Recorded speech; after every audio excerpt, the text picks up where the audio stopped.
بسم اللہ الرحمن الرحیم۔ آج ہم دو واقعات پر بات کرتے ہیں، دونوں پاکستان کے لیے عظیم العبرت قسم کے سانحات تھے۔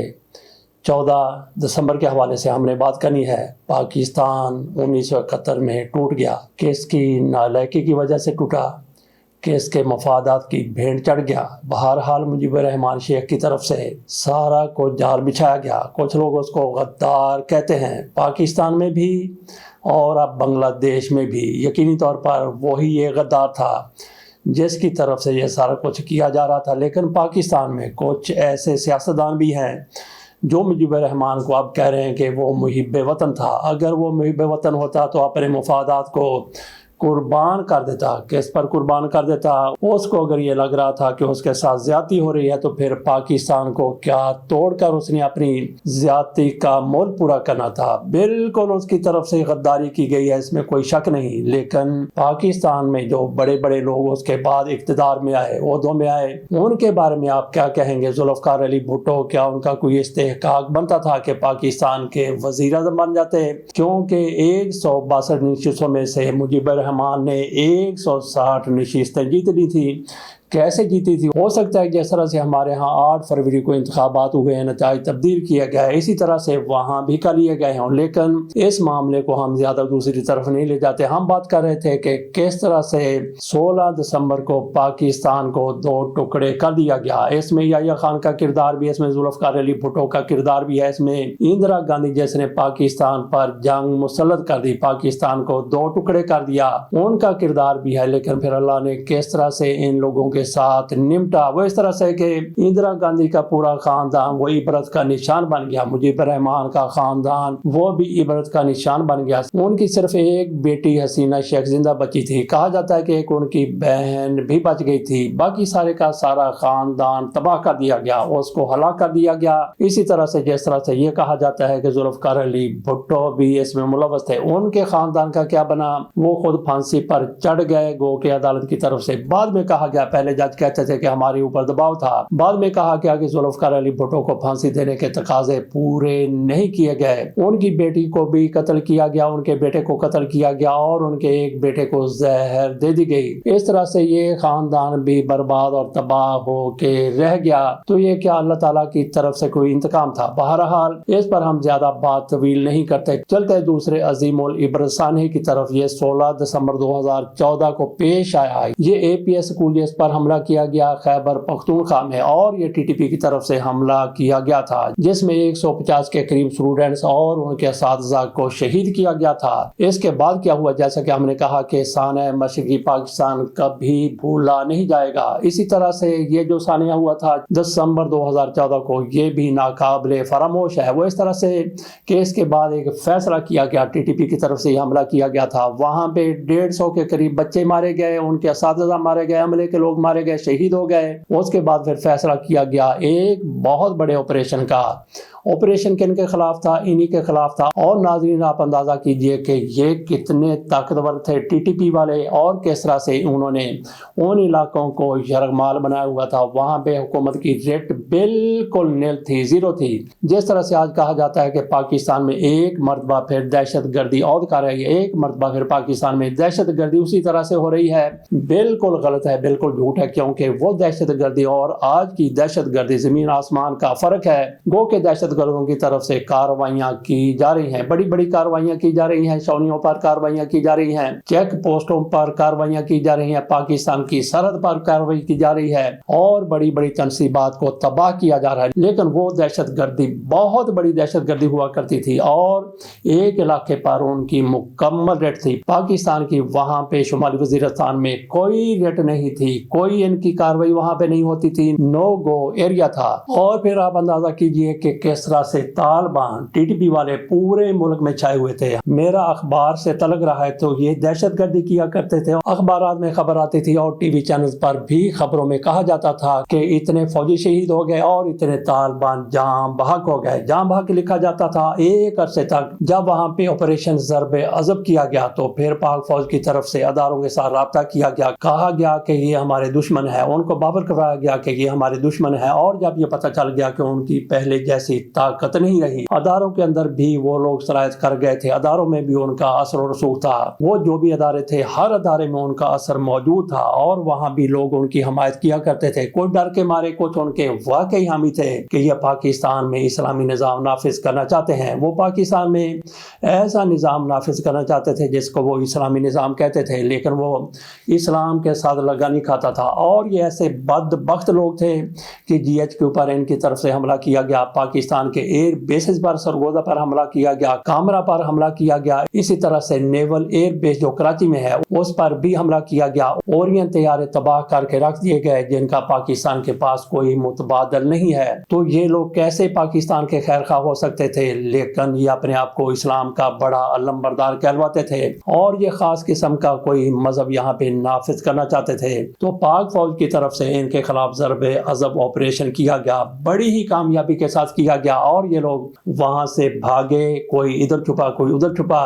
ان کے ساتھ مذاکرات کا بھی ڈول ڈالا گیا اور یہ میاں نواز شریف صاحب کا ہی دور تھا اور عرفان صدیقی صاحب حکومتی مذاکراتی ٹیم کے سربراہ مقرر کر دیے گئے تھے. لیکن مذاکرات کی نوبت اس لیے نہ آ سکی کہ ان کی طرف سے دہشت گردی کا سلسلہ جاری رہا اور پھر ان کی طرف سے سانحہ APS کر دیا گیا. جب اتنا بڑا سانحہ ہو گیا تو پھر جنرل راحیل شریف کی طرف سے جو پاک فوج کے ان دنوں چیف آف آرمی سٹاف تھے انہوں نے فیصلہ کر لیا. حکومت چاہتی تھی کہ مذاکرات ہوں, مذاکرات کے ذریعے ان کو لائن پہ لایا جائے, قومی دھارے میں شامل کیا جائے. لیکن جنرل راحیل شریف کی طرف سے کہا گیا کہ ان کے ساتھ کوئی مذاکرات نہیں, کوئی صلح نہیں, کوئی بات چیت نہیں. اور پھر ان کے خلاف آپریشن کیا گیا. جیسا کہ کہا کہ یہ بہت بڑے دو سانحات ہیں اور تا دیر یاد رکھے جائیں گے, بلکہ قیامت تک جب تک پاکستان موجود ہے یہ دونوں سانحات یاد رکھے جائیں گے. 71 کا سانحہ ہوا تو پاکستان ٹوٹ گیا تھا اور یہ سانحہ ہوا تو اس کے بعد پھر جس طرح سے آپریشن کیا گیا, جس طرح سے دہشت گردی کا اور دہشت گردوں کا خاتمہ کیا گیا, یہ پاکستان کی تاریخ میں ایک یادگار کی حیثیت سے رہے گا. یہ دو سانحات آپ کے سامنے رکھ دیے گئے 16 دسمبر کے حوالے سے, جن کو یقینی طور پر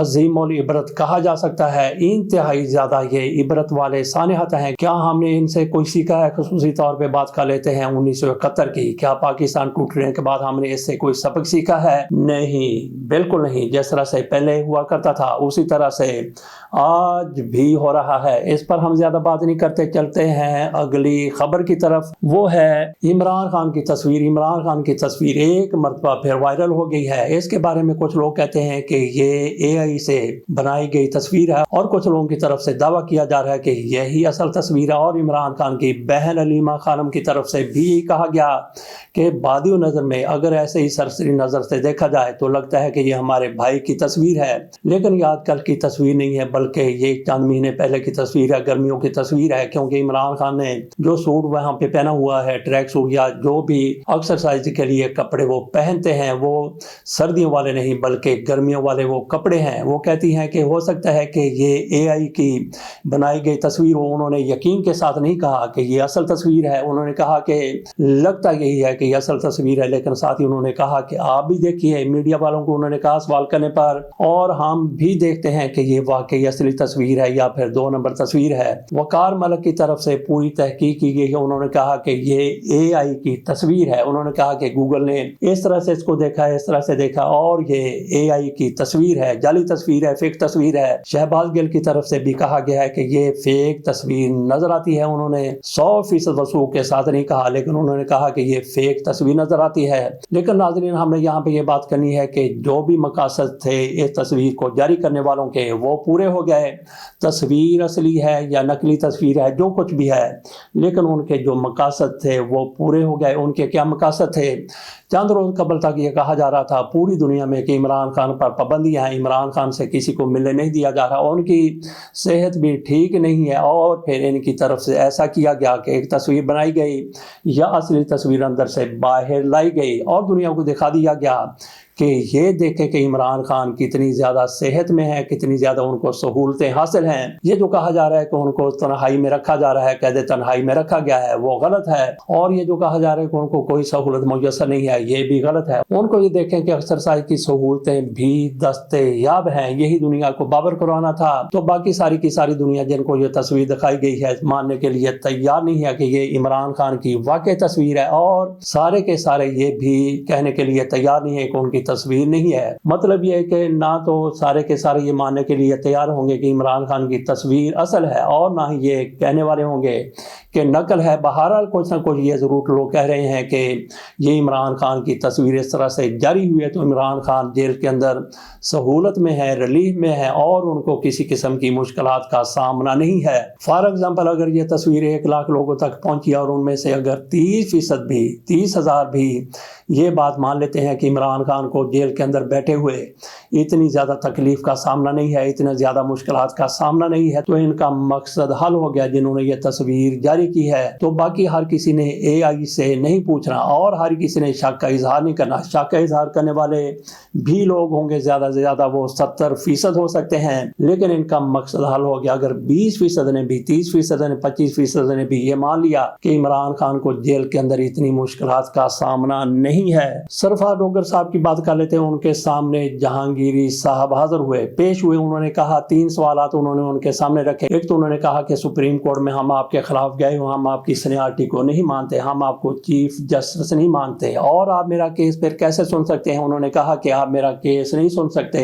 دوسرا انہوں نے کہا کہ آپ نے ڈویژن بینچ بنا دیا، 2 رکنی بینچ بنا دیا، اس کے لیے سنگل بینچ پہلے بنایا جانا چاہیے تھا۔ اس کے ساتھ ساتھ سرفراز ڈوگر صاحب کی طرف سے یہ بھی کہا گیا کہ میں حلف اٹھاتا ہوں کہ میری ڈگری جعلی نہیں ہے، اور اس کے ساتھ ساتھ انہوں نے یہ بھی سوال کیا کہ آپ کیسے جج ہیں کہ ایک جج کے خلاف آپ کیس سننے کے لیے بیٹھ گئے ہیں۔ سب سے بڑا ان کا یہ اعتراض تھا کہ آپ یہ کیس نہیں سن سکتے کیونکہ ہم آپ کے خلاف عدالت میں گئے ہوئے ہیں، ان میں میں بھی شامل ہوں۔ لیکن جناب سرفراز ڈوگر صاحب کی طرف سے کہا گیا کہ انصاف میں ہی فراہم کروں گا، میں ہی آپ کو بتاؤں گا کہ کیسے انصاف کیا جاتا ہے۔ انہوں نے ایسے الفاظ تو استعمال نہیں کیے، لیکن انہوں نے اپنے آپ کو بینچ سے الگ نہیں کیا۔ ان کی 3 یا 4 جو بھی درخواستیں تھیں سب کو ایک ایک کر کے ان کی طرف سے رد اور مسترد کر دیا گیا۔ دیکھتے ہیں کہ یہ کس طرح کا انصاف دیتے ہیں، تو یقین کریں کہ سرفراز ڈوگر صاحب ان کی دم پر کسی نے پاؤں رکھا ہوا ہے، اور یہ ان کو ایسا انصاف دیں گے کہ جیسا کہ وہاں سے چاہا گیا ہے کہ ایسا ان کو انصاف دیا جانا چاہیے۔ اور ان کا قصور کیا ہے؟ ان کا قصور یہی ہے کہ ٹریبیونل بنے تھے تو ان میں انہوں نے کہا تھا، جس میں طارق فضل چودھری بھی تھے اور دیگر لوگ بھی تھے، اسلام آباد کی سیٹوں کا معاملہ تھا، ساری کی ساری وہاں پہ تحریک انصاف نے جیتی ہوئی تھی، راولپنڈی کی بھی جیتی ہوئی تھی، اور بطور ٹربیونل کے انہوں نے سماعت کی تھی اور کہا تھا کہ یہاں پہ قرآن کے اوپر فیصلہ ہوگا اور آپ کو فارم 47 جو اصل والے ہیں لانے پڑیں گے۔ تو اس پر ان کو ڈرایا گیا، دھمکایا گیا، اور پھر آئین میں ترمیم کر کے ریٹائرڈ ججز کو بھی شامل کر لیا گیا، ان پر ٹربیونل بنا دیے گئے، اور ان کو فارغ کرنے کے لیے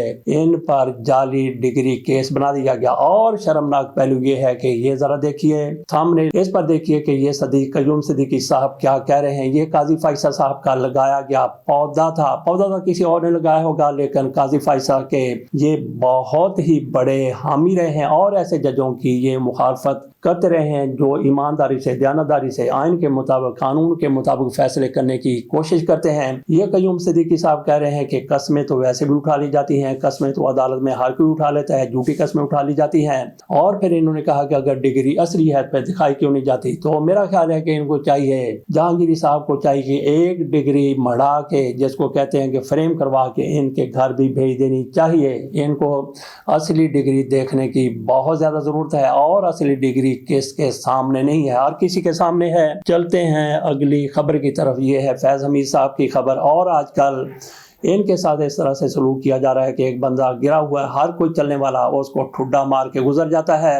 تو آج کل کے بڑے بڑے لوگ وہ بھی ٹھڈا مارنا اپنا فرض سمجھتے ہیں۔ کوئی کہہ رہا ہے کہ مجھے اس نے گرفتار کروایا، کوئی کہتا ہے کہ میری جائیداد پر قبضہ کروایا، کوئی کہتا ہے کہ مجھے اٹھوا لیا گیا، کوئی کہتا ہے کہ میرے خلاف کیس کروا دیا گیا۔ تو حامد میر کے پروگرام میں زبیر عمر کی طرف سے کہا گیا کہ میرے اوپر اس نے اتنا ستم کیا، اتنا ظلم کیا، لیکن یہ مناسب نہیں ہے اب جب کہ وہ اس پاور میں نہیں ہے، اس پاور میں نہیں ہے، بلکہ آج کل وہ تو گرا ہوا ہے، تو بات کرنا مناسب نہیں ہے۔ لیکن حامد میر صاحب کی طرف سے کہا گیا کہ زیادتیاں تو انہوں نے کی ہیں، اور حامد میر صاحب بھی ان لوگوں میں شامل ہیں جو ان کی ایک ایک زیادتی گنواتے چلے جا رہے ہیں۔ تو ناظرین، یہاں پہ ہم نے بات یہ کرنی ہے کہ ٹھڈے پہ ٹھڈا لوگ مار رہے ہیں کیونکہ بندہ گرا ہوا ہے، جواب دینے کے قابل نہیں ہے اور اس کو سزا ہو چکی ہے۔ تو کتنی شرم کی بات ہے کہ ان کو سزا ہو چکی ہے، اور یہ لوگ چاہتے ہیں کہ مزید بھی ان کو سزا ہو جائے، جیسے فیصل وابڈا ہیں، خواجہ آصف صاحب سے آگے ہیں، رانا ثناء اللہ بھی کسی سے پیچھے نہیں ہے، طلال چودھری صاحب کو بھی دیکھ لیجئے، دلال چودھری صاحب کو بھی دیکھ لیجئے، اس کو دیکھ لیجئے، اس کو دیکھ لیجئے، ہر ایرا غیرہ نتھو خیرہ ان کے خلاف کوئی نہ کوئی کیس لے کے، کوئی نہ کوئی الزام لے کے سامنے آ رہا ہے۔ جب ٹرائل چل رہا تھا تو اس وقت یہ سامنے آتے ہیں، لیکن آج کل یہ رویہ لوگوں کی طرف سے اختیار کیا گیا ہے کہ کسی کی تعریف کرنی ہے اور کسی کی اس طرح سے تضحیق کرنی ہے، عمران خان کی کردار کشی کرنی ہے اور ان کو مزید سزا بھی دلوانی ہے۔ مزید کون سی آپ ان کو سزا دلوا سکیں گے؟ بات ہم کر رہے تھے کہ یہ دیکھیں کہ گرا ہوا بندہ ہے اور اس کو ٹھوڈے مارنے والے آ رہے ہیں، تو یہاں پہ سوال یہ ہے کہ کوئی رہ تو نہیں گیا بڑا آدمی جس کے ساتھ فیض امیر کی طرف سے کوئی زیادتی کی گئی ہو اور اس نے ان پر بڑھ چڑھ کر الزام نہ لگایا ہو؟ تو اس کے ساتھ اجازت دیجیے، اللہ حافظ۔